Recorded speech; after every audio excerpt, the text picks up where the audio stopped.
All right, welcome to episode 40 of Stream Roulette. Daniel Towns with Steph Broadbridge. Hello. Hello, and this week we watched Blockbuster. Yeah, we did. And was it?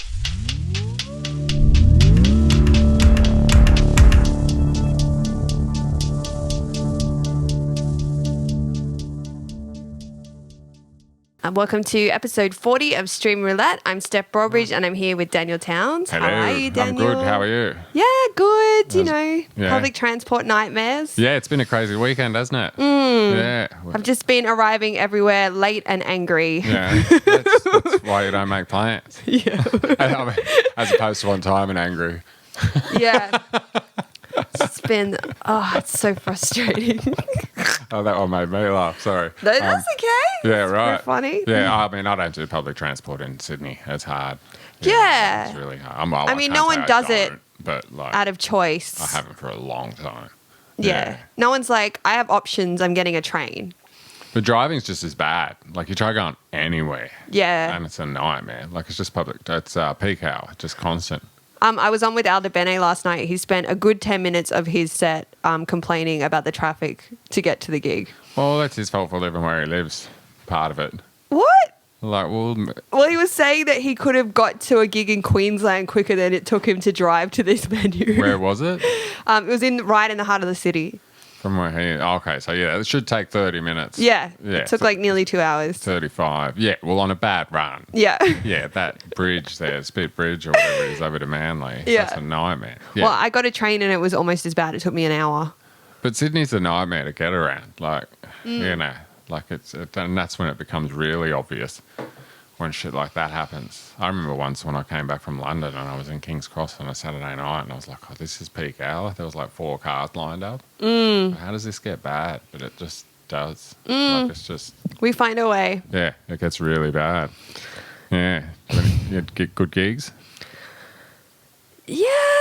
Yeah? Last night was really good. I did one on the other night that I didn't have a good time. Oh, really? What happened? That's the one we want to hear about. Well, I don't want to upset the booker. I don't think he listens, but it was just so frustrating because it should have been really good and it wasn't because of who was hosting. And then the booker was like, this was such a great gig, and like put it on Facebook how good it was. And I'm like, it wasn't good. It was really bad. Yeah, right. Okay, I'm trying to figure out who this could have been. I'll show you after. Just based on what was said and who you'd have the confidence to say that to, but you'd probably say that to anyone, so it doesn't really... What? You'd probably say that to anyone, so it doesn't really... Like, it wouldn't narrow it down to any particular gig. It could be anyone. Yeah. Yeah. No, I would absolutely tell them to their face. Well, it just felt like it was a bunch of weirdos out over the weekend anyway. Like, someone kicked the toilet door off the hinges in the park. Whoa. Yeah, no. My girlfriend's work, someone trashed like a massive section of it and the cops came and like I had to go, yeah. I mean, she wasn't there, but... It's the start of Christmas party season. Yeah, well, that's what I said as well. It's that time of year, yeah. Like, especially, yeah. Which is insane. It's the beginning of November. Yeah.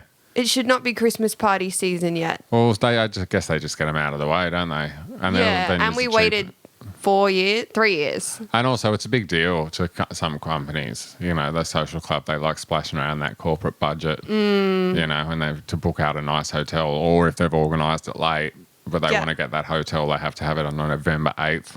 True. You know what I mean? Like, there's all that shit involved. And people are working from home more now, so it's like more exciting when you see everyone, and I guess the repercussions seem less because it's like I don't actually have to see that guy in the office. I'm going to have a Christmas party this year, I figured. Are you? Yeah, just for myself. Just you? Yeah, just me and a mirror. And a mirror? Yeah. No, I'm kidding. No. What's on the mirror?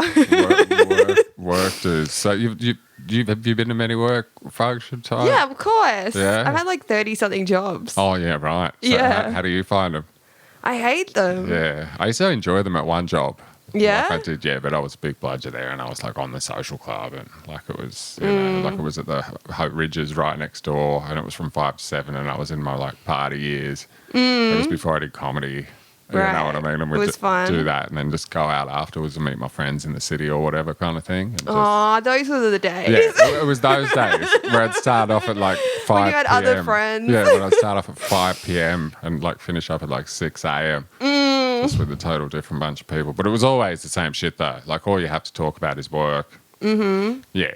That's all there is. Well, they are always a nightmare for me because I'm allergic to beer and wine. Oh, right. And that's always what's free. And that's what's free. Yeah. So I either have to buy my own drinks or be sober while everyone is trashed on free beer and wine. Yeah, that's not fun. So I hate weddings. I hate any kind of like corporate function where there's an open bar. Yeah, right. Yeah. Yeah, okay. Yeah, weddings, depends whose. Actually, that's not true. It's all kind of, I don't know. I like the ceremony. I mean, the receptions rather. Is that the dinner part? Yeah. Okay. Yeah. Like once all the other shit, the formal part's over. I don't like any part of them. Yeah, no, that's fair enough. Look, to be honest with you, if I was there, I'd rather be there in like just jeans and a t-shirt. And I'd rather the couple just spent some money on a bar and didn't like section themselves off from the rest of the room with a table right at the front so everyone could stare at them. And I hate that. Yeah. I don't like when the attention's on someone that isn't me. Yeah, I don't. And I especially don't like think it. that they deserve attention just because they'd found someone to have sex with them. Yeah, like, and then not. That's my theory about weddings. Yeah, I just think it's a lot of money. Oh, yeah. For, you know. Yeah. They were the worst. Yeah. What's the worst one you've been to? The worst wedding? Yeah. Andrew Hastings' wedding. Oh, really? Yes. Yeah, right. He's a comedian on the scene, and he had his wedding on my birthday. All right. So he's Not already deliberately, stolen your thunder. but We've had this conversation on a previous episode. Yeah, he had it on my birthday, and I was mad about it. And he invited my recent ex. Yeah. And we were meant to be seated together. So to fix it, he put one person in between us at the table. Yeah. Yeah, so I was still sitting with my ex, but with one person in between, which is worse. Yeah. Because then the awkward, stilted conversation also has a block. Yeah, that's awful. And they served us vegan food. Yeah. Is he vegan? No. Yeah. And then... Was it wrestling themed? No, it could have been. No, the cats had a part in it.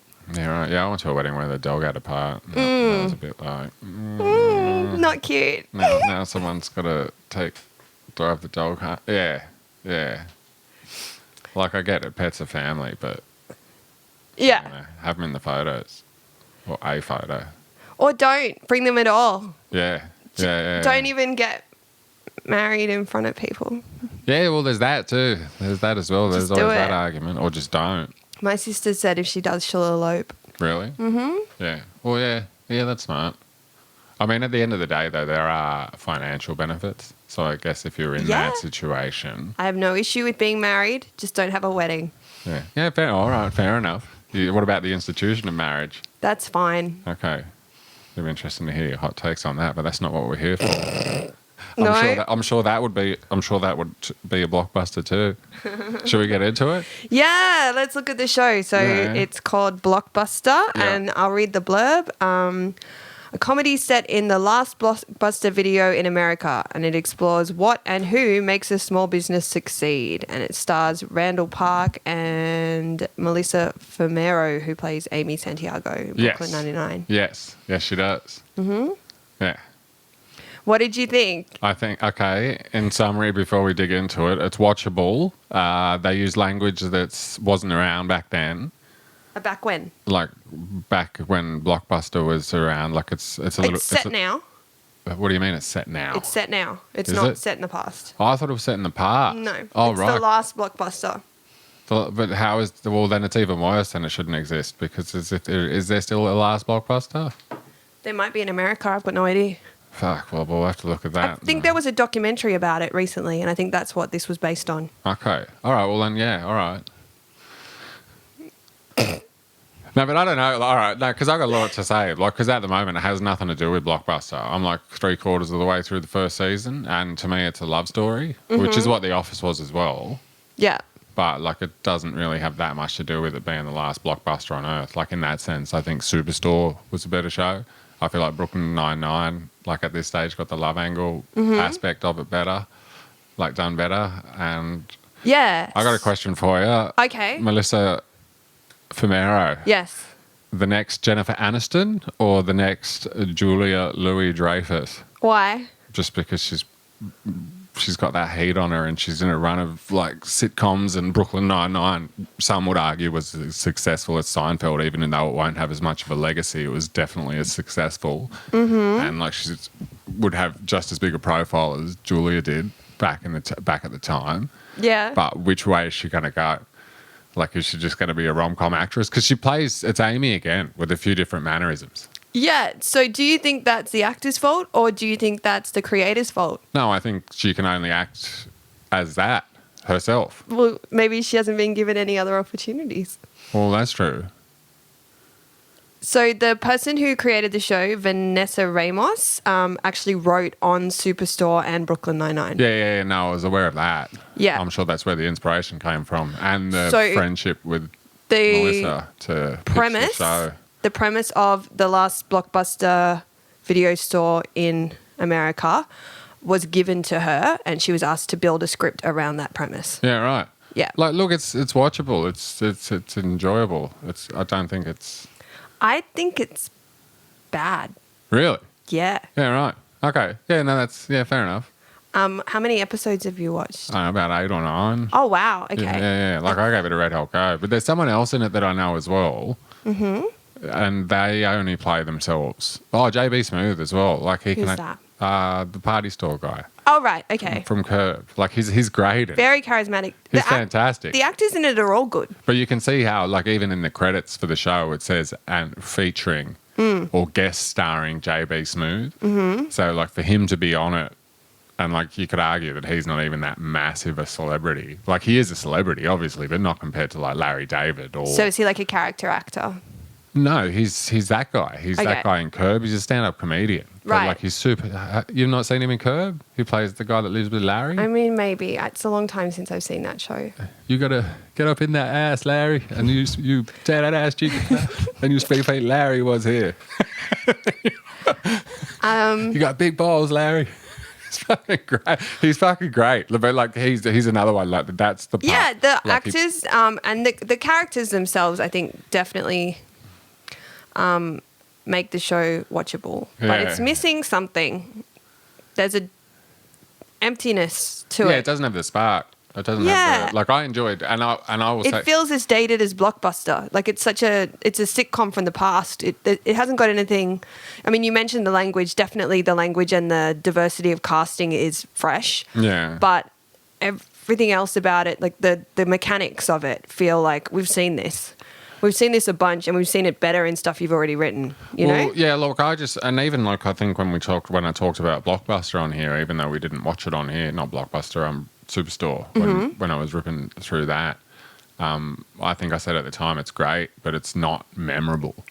But I think it's better than this. Like, I think way Superstore's funnier. excellent. Like, yeah. it's excellent. Like, yeah, it is. It's super funny. Like, for the time, it's fresh. They handled COVID. They did the going out of business and all that kind of. They handled that angle as well. Like, they should study that in like script writing. Do you know what I mean? Like, that's how good it is, I think. Yeah, totally. Like, as a comedy. And Yeah. I think it was 2013, so nearly 10 years ago. Well, that's what I couldn't get my head around with it as well. Hang on, which one was 2013? Superstore. Oh, okay. Yeah. Yeah, and then it ran through up. And it into feels COVID. fresher now than this does, and this was written this year. Yeah. Yeah.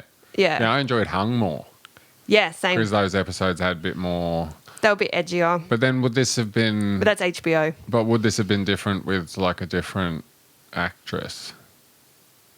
Like, because I think, like, for me, a lot of it was, I mean, there's other things as well, but a lot of it for me is like Amy. Like, she's such a feature, Amy, Melissa. She's such a key part of the show. Like, she's one of the female lead. But like, I just, Brooklyn Nine-Nine's still too fresh. And that's not to say, like, I mean, Elaine, Julia. Well, she's playing a love interest again, Yeah. right? Yeah. And she's playing an A-type personality again. Yeah. Well, she didn't pick that. No. No, but I'm saying if it was a different actress in the role, playing it as they would, but without Brooklyn Nine-Nine coming in so hot. Maybe. You know what I mean? You know that George Costanza syndrome? Or even... But I would argue that Randall Park is playing the same character he played in that Ali Wong movie. Which one's Randall Park? The main guy. Oh yeah, he's the other one. He's another one that's just Like we've seen both of those actors play that same person before. Like for me at the moment, the most interesting, like the best characters in it is JB Smooth, his daughter, and the way his daughter is with Randall Park.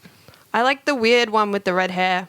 Yeah. She's kind of cool. Yeah. But even that, all the break room chats and all that, I feel like Superstore just did it so much better. Yeah, and it had like the cutaways were tighter. There's something slow about this. It feels slow. Well, like maybe they're trying to give it more of a serious narrative, because you could argue that Superstore wasn't. Superstore was very jokey and it was comedy through and through, and there was a narrative, but like they'd.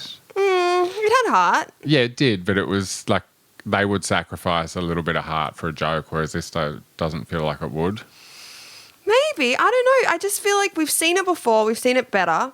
Yeah. And it's a waste of a really great premise for a show. Like if someone, not suggesting I could do it in a million years, but if someone came to someone and said, look, it's the last blockbuster in America. Yeah. I want you to write a show based on the kind of people that would work there.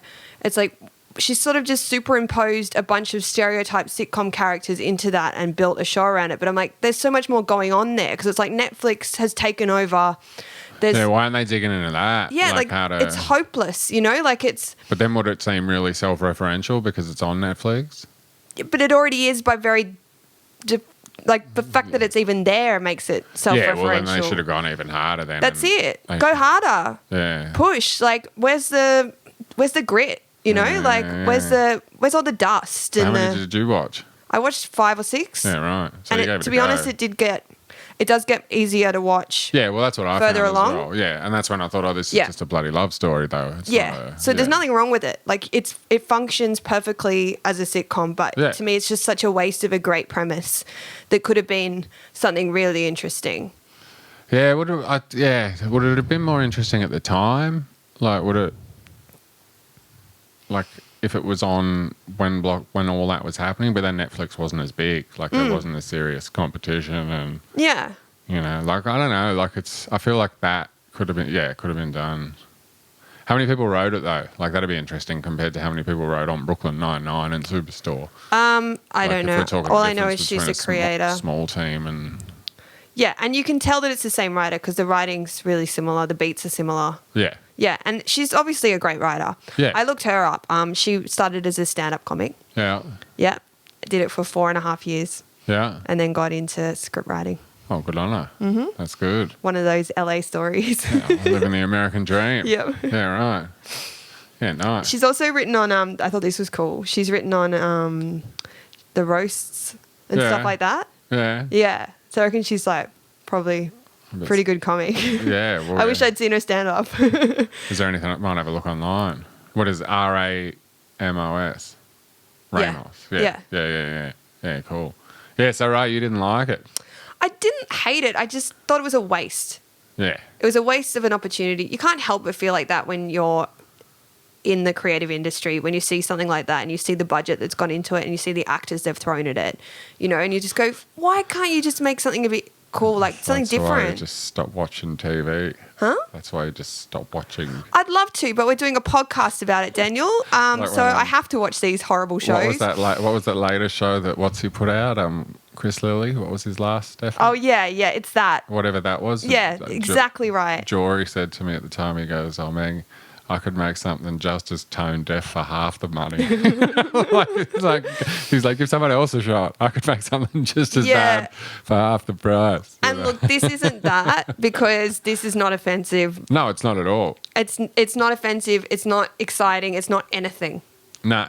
It's just nothing. Well, I think the problem is because, like you said, the interesting part of it is the blockbuster angle. But like so far, they're focusing more on the love story.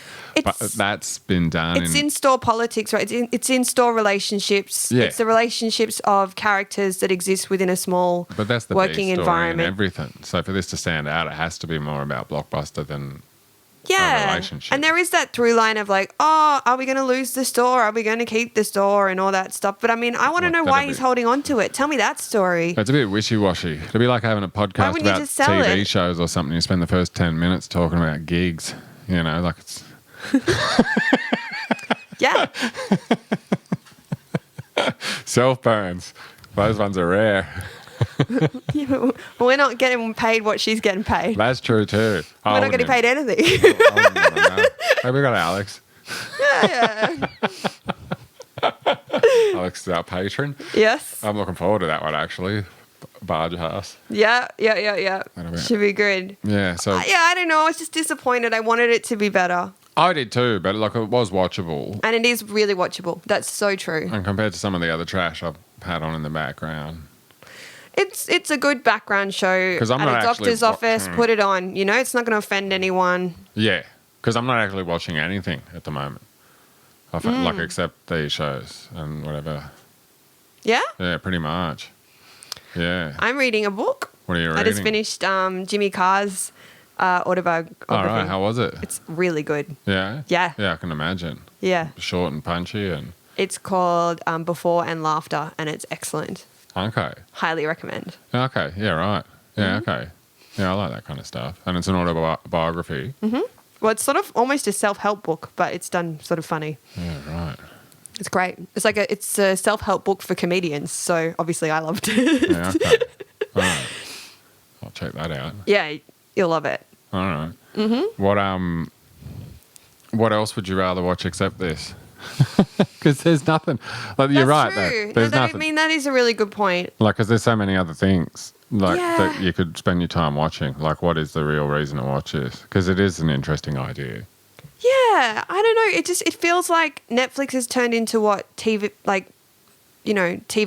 used to be, which is let's put on something safe that works or that we know works. Let's not take a risk. And I'm like, the whole point of streaming was that you would have lots of different, really specific options for lots of different tastes, right? Yeah. So the fact that it's kind of reverted back to what commercial television is kind of depressing. Well, I guess they thought they found their formula, and then they're just trying to, Yeah, but also like to use that formula on a show about something that they destroyed is kind of on the nose. I think the only way they could even come close, any of these services or networks or whatever, radio, throw in anyone, like anyone that puts creators out there could even hope to come close to having the quality of the content match the amount of content would be if they opened up the opportunities for the content to everyone and made the best shows. Yeah. Instead of just the same people doing the same shit over and over again. Like, because even the States is the same. Like, you know what I mean? How many people do you reckon, like, just, like, would just get so close and then just, you know what I mean? You always hear stories about that, right? Yeah. Of, like, really famous people, like, all the opportunities they almost got leading up to it. You know, that's part of it. I get that. I can't even remember the guy's name, but there's, like, And I would give like, her... Rove used to be in a duo. Rove? Rove McManus. Yeah. Like, used to be in a duo. Yeah. Yeah. Like, that's a thing. That, like, back in the early days. Like a double act. Yeah, like back in the early days of Yeah, comedy. like when I American was at the comedy Rosso festival and stuff. And, like, this was when Rove was Hamish and solo Andy. and massive. Like, there was another guy, like, that would be, like, kind of hanging around the bar and all that kind of stuff occasionally. And people were like, oh, yeah, those two. They used to be in a duo kind of thing. And I don't What know. happened? I have no idea what happened. Ooh. No, I'm sure it's fine if they were still hanging out and whatnot. Yeah. You know, like, I'm sure it's fine. Maybe it was just one of those, yeah, you know what? I'm not into this anymore. Like, I don't know, but I find all that stuff. I find stand-up comedians can very rarely work as a pair. Yeah. Well, I think we do well because we don't push each other. What do you mean?